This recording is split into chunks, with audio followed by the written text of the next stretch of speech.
You've decided to take the leap, and Japan is your next travel destination. But now what? Where do you go? Where do we fly into?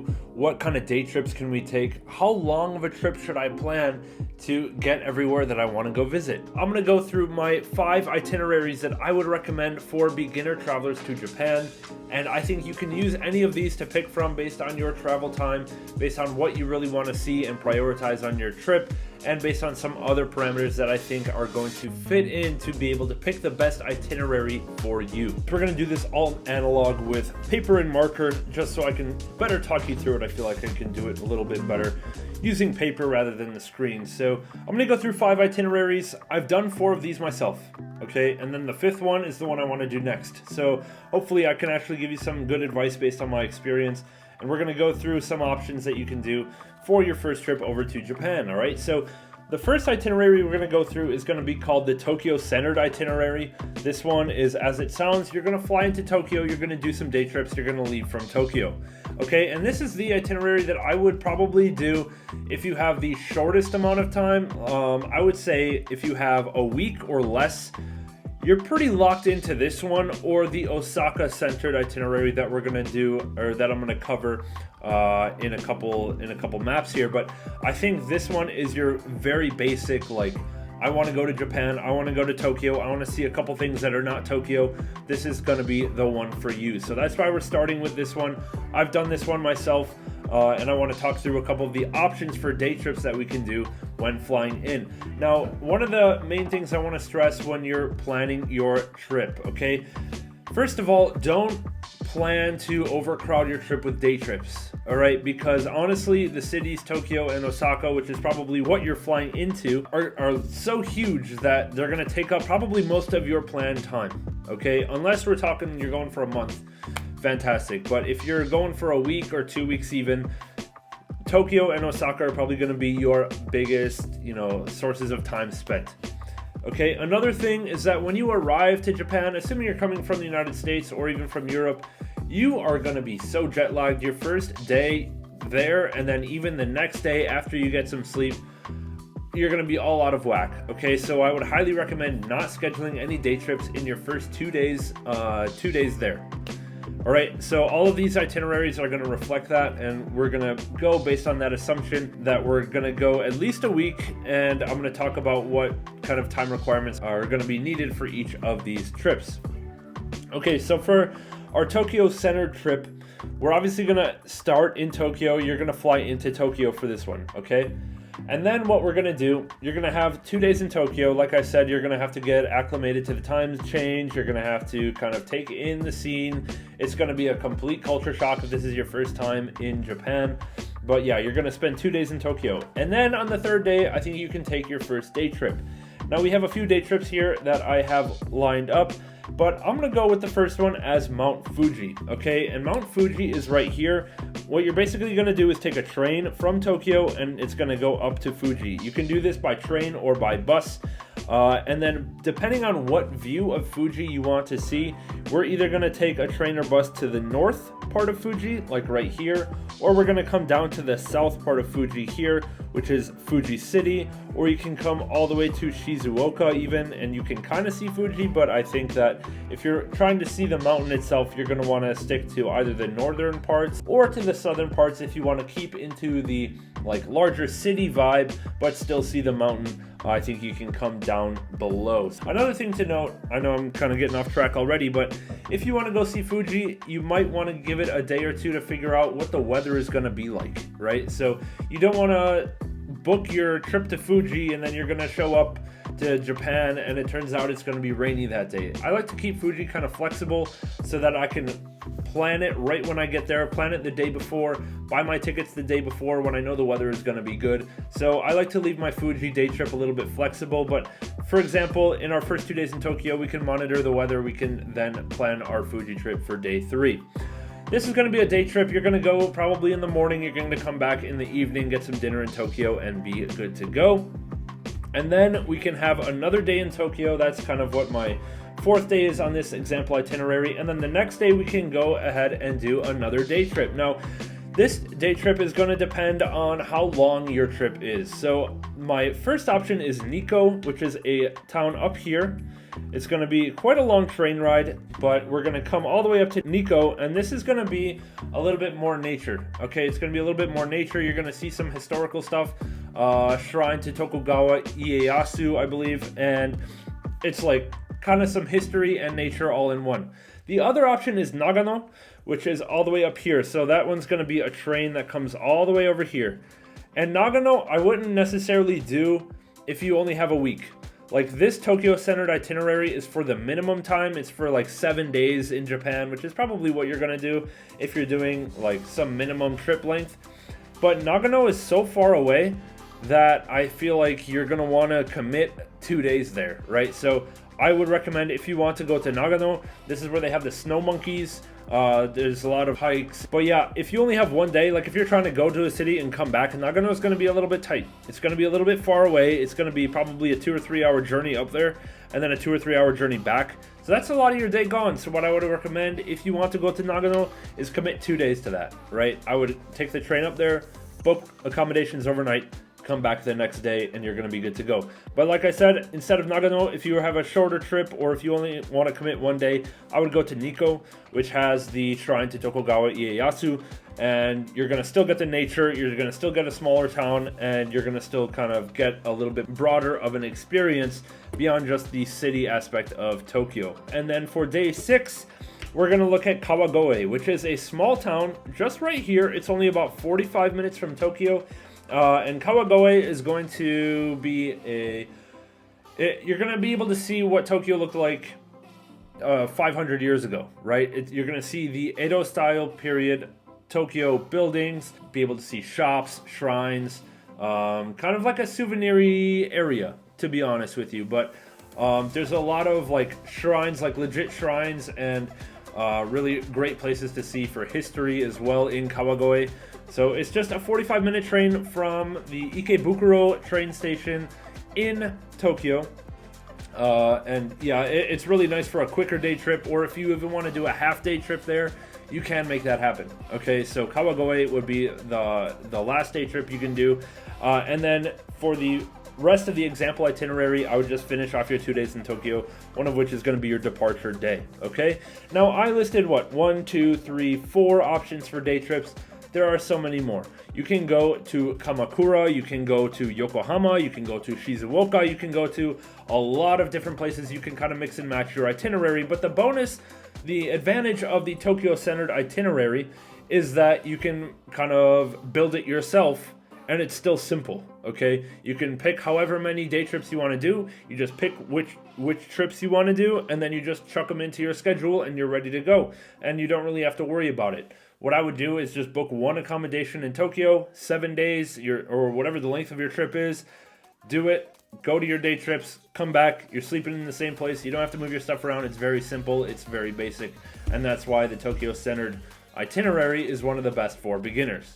Okay, the next itinerary is going to be called the Big Three. And the Big Three refers to Tokyo, Osaka, and Kyoto, which are probably the most visited cities in Japan by tourists. So if you're taking a trip, you want to see all the highlights, you're going to do the Big Three trip. Okay, and you can do this one either starting in Osaka or starting in Tokyo, whichever one is more convenient for you. You can do it, just kind of reverse the order, right? But generally, this is the one you're going to do if you have quite a bit more time. I would recommend not doing this one unless you have 10 plus days. 10 is the minimum. Okay, if you're going to do 2 weeks in Japan, this one's great. Okay, you can do this one very easily. So let's go through the example itinerary here. Assuming you fly into Tokyo here, but if we fly into Osaka, we're going to see a very similar thing. Okay, so if you fly into Tokyo, you're going to go to Tokyo, you're going to do your Tokyo visits. The cool thing is you can even, if you're doing Tokyo, you can mix in some of the Tokyo-centered options, right? We can mix those in. But assuming we're flying into Tokyo, we're going to do 4 days in Tokyo however we want to do them. You can spend all 4 in the city. You can throw in one of the day trips there if you are trying to see something else, but great, 4 days in Tokyo. Now on day 5, we're going to take the train to Osaka. We're going to take the bullet train. It takes 2 to 3 hours. I forget how long exactly, but yeah, so this train comes down along the water here, basically, all the way to hit Osaka. Fantastic. Okay, and don't forget, when you're about here, you can see Fuji, which is right here. just out the train window. Now you can, even though Fuji's on the way to Osaka, there's not really a stop of the train to go to Fuji. If you're taking the bullet train, you kind of have to go all the way. So yeah, if you want to do Fuji, probably do a separate day trip in your Tokyo slot, come back to Tokyo, and then take the bullet train all the way to Osaka. I think that's going to be the best way to do it, okay? Now from Osaka, what we're going to do is just take a short train to Kyoto whenever we want to do that. We can either do that right when we get there, or we can do Osaka first. For example, in this example itinerary, I have 3 days in Osaka. Do that, spend that how you want, and then we're going to go 2 days in Kyoto. So this is like a 45-minute to an hour train to Kyoto here. We can spend 2 days there. Now what you can do, you can either get some accommodations in Kyoto and stay there for 2 days, or you can just do 2 day trips 2 days in a row from Osaka. That's perfectly valid as well, okay? Whichever one, I don't know which one's going to save you money. Like, do you want to pay for train twice, or do you want to just pay for an accommodation? Up to you, okay? And then, so once you're there, once you're in Osaka and Kyoto area, you can either spend your last 2 days in Osaka or in Tokyo, depending on where you want to fly out of. Now, you can book your flights into Tokyo and out of Osaka, for example. That's a perfectly reasonable thing to do. Or you can take the train all the way back to Tokyo and do the round trip from Tokyo. Now, just note that this long train is about 3 hours long. Okay, so you're going to have to book in 3 hours of train travel in addition to your flights. So whichever one you want to do is going to be not so bad. But the reason I would say that you kind of need 10 plus days to do this is because of how long this journey is. And there's just so much to see in Tokyo, in Osaka, and Kyoto that if you try to cram that all in a week with including like a 3 hour train journey right in the middle, it's a lot. And especially if you're doing a round trip flight from, say, Tokyo, and you have to do 3 hours there, 3 hours back in a week, it's going to be kind of tough. All right, so I would recommend 10 plus days on this one. For example, this itinerary here is 11 days. So yeah, it's a good example itinerary for that. Okay, so yeah, that's probably the second most common itinerary you would see.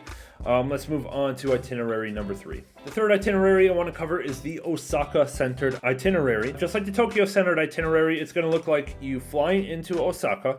You're going to do whatever day trips you want to do, and you're going to leave from Osaka, and it's going to be very easy. This is another one that's a low minimum time requirement. Okay, so if you're only going for a week or even less, you can fly to Osaka, you can do whatever day trips you want to do, and then you can get out. And the nice thing about the Osaka-centered itinerary is that while Tokyo has Fuji as a very popular day trip, Osaka has Kyoto as a very popular day trip. And it's a balance of which one do you want to do more. But Osaka is going to be right here. It's going to be pretty easy to get around to a lot of different options. So for my example itinerary here, we have 2 days in Osaka when we get there. The usual 2 days, get acclimated, get your culture shock out of the way. And then we're going to start doing our day trips. We're going to do one day trip to Nara, which is a town right here, straight east. And this is a town very popular for its deer that wander the streets, okay? So if you like wildlife, you're going to want to go check out Nara. It's a great place. There's a lot of history involved. I think it used to be the former capital of Japan at some point in Japan's history. So there's a lot of history to be seen right here in Nara. Okay, the next day trip I would recommend is going to be Himeji. And that one's going to be a train that comes all the way around over here. And here's Himeji. Himeji is the site of one of the oldest or biggest castles in Japan. I haven't actually seen it myself. I haven't done the Himeji trip, but this is definitely an option that you can do if you want to do a day trip from Osaka. And then I would come back to do another day in Osaka, just kind of like catch your breath a little bit. Doing a day trip every single day is going to just get overwhelming a little bit, I think. Or at least for me, I wouldn't prefer to do that. So, no more than 2 day trips in a row. I would do one more day in Osaka, and now we can do our Kyoto part. You can also swap the Kyoto and the Nara Himeji part as well. But the Kyoto part's just going to be a train up to Kyoto right here. And we're going to do 2 days there. Just like I talked about in our Big 3 itinerary, You can go up to Kyoto 2 days in a row. You can go to Kyoto and get accommodations and move all your stuff. It's up to you how you want to do it. But personally, if I'm doing a centered itinerary, I like to just have one accommodation for the entire time and then do day trips from there, just so I don't have to move my stuff all the time. Okay, I don't want to check in, check out, deal with all that. I'll just buy accommodations. And even then, if I want to do an accommodation in Kyoto, if I want to stay overnight there, I'll just double book accommodations. I'll spend that money in exchange for not having to move all of my luggage around. Okay, I will just book an Osaka accommodation for 8 nights, and then if I want to go to Kyoto for 1 night, I'll just keep that Osaka reservation, take my day backpack to Kyoto, stay overnight there, come back. And yeah, you spend a little bit more that way, but I think for convenience, it's kind of nice. Okay, and then our final day, we're going to come back to Osaka, and that's going to be our departure day. So this is an 8-day itinerary here. If you have more days, and this goes for any of these itineraries, if you have more days than I have in my example itinerary, just extend wherever you want, or add more day trips. We also have Kobe as a popular day trip, popular for its Kobe beef, Wagyu beef. If you are really into eating beef, Kobe is a place for you, okay? And then there's all these towns along the coast down here. Wakayama, I haven't been to. You can go to Awaji Island. I haven't been to those either. I really haven't been to any of these places down here, but I'm sure they're fantastic. I haven't been anywhere that I didn't like in Japan. So you can go to any of these spots if you want to extend your Osaka-Centered trip. Go explore the, off the beaten track type of places as well. And since we're in Osaka, we're going to stay here for our 4th itinerary. This one, speaking of off the beaten track, is going to be called the Osaka South Loop. And this one, you can see this map is kind of zoomed out. Osaka's right here. Okay, this one is going to be a coverage of the cities down to the south and the west from Osaka. Okay, this one is not going to hit a lot of your popular destinations. You're going to see some stuff that probably people don't often see on their first time to Japan, but this is definitely an option that you can do to kind of see a little bit of different stuff. So for this example itinerary, we're going to do our 2 days in Osaka to start. We're going to fly into Osaka, of course. We're going to do our 1-day Kyoto day trip this time. I think if you're going to Osaka, you should see Kyoto. Like, if Osaka's on your itinerary, Kyoto should be too, because it's so close. It's a 45-minute train. So we're just going to do the 1 day in Kyoto, come back. And then we're going to do the South Loop. We're going to go down to the south and west, and we're kind of just going to go in a line. We're going to start with something like Kobe or Himeji. So we'll just do that first. And then on the next day, we're going to go to Himeji. And then we're basically just going to hit each of these cities down here along the coast. The next one we're going to do is going to be Hiroshima, which is all the way down here. Now, you probably know Hiroshima if you know some of your history. But I think it's going to be a fantastic city to do. Fantastic city to see for the history.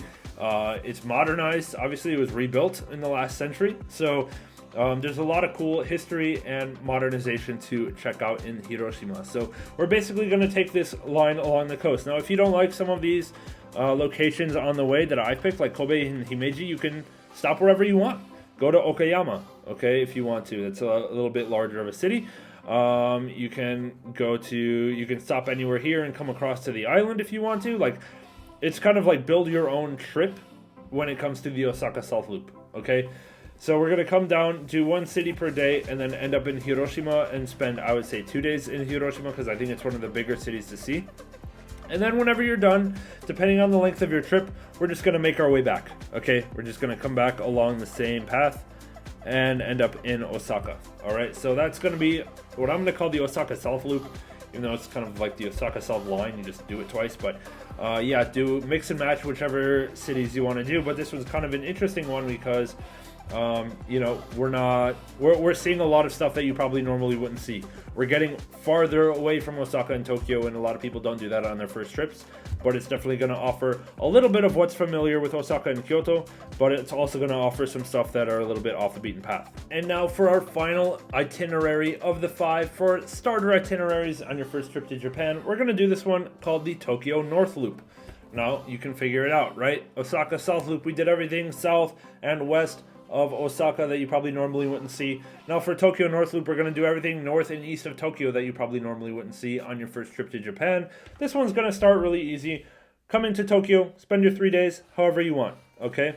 And then whenever you're ready to go, depending on the length of your trip, we're going to take the bullet train, the Shinkansen, up to Sendai, Japan. And that's going to come up here. It's going to go through Fukushima, and it's going to end up in Sendai. This was the itinerary I did on my most recent trip to Japan. I went from Tokyo to Sendai and back. Sendai I thought was fantastic. I have a video out on the channel, top 5 things to do in Sendai. If you're kind of curious about this itinerary, you can go check that out to see what Sendai is all about. But then, to make it more than just a 2-city trip, on your way back, you can go to Fukushima as well. So, on your way back from Sendai to Tokyo, we can come down through Fukushima, stop there, and then spend a day. And then we can come down to Tokyo to finish out the loop. So, it's basically the northern line from Tokyo. We're going to go ahead and see 3 different cities, and that's kind of great. Now, if you have more time on this loop or in this itinerary, you can either spend a 3rd day in Sendai, you can hit another city within here, but there's not a whole lot, to be totally honest. Between Fukushima and Tokyo, there's not a whole lot to do, or not a whole lot of places to stop off the train that I know of. So, if you have more time, I would just add more time to your Tokyo, either at the beginning or at the end. And then from there, just add in some of the Tokyo-centered options, okay? That's the really nice thing about these itineraries, is that the more time you have, all of these itineraries kind of connect to each other.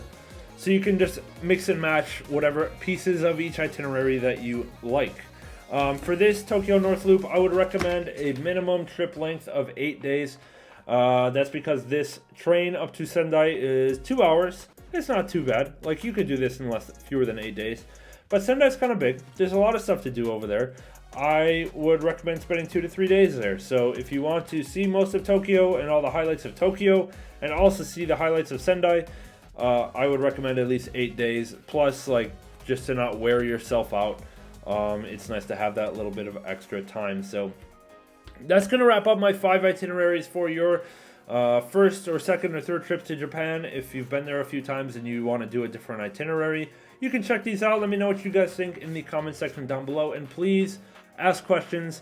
I've done every one of these itineraries except for the Osaka South Loop, which is the one I want to do next.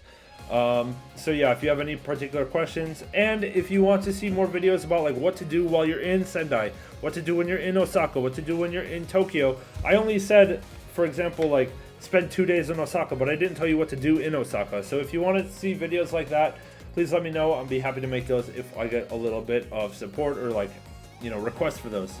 All right, with that being said, thanks for watching. We'll catch you guys in the next one. We'll see you soon.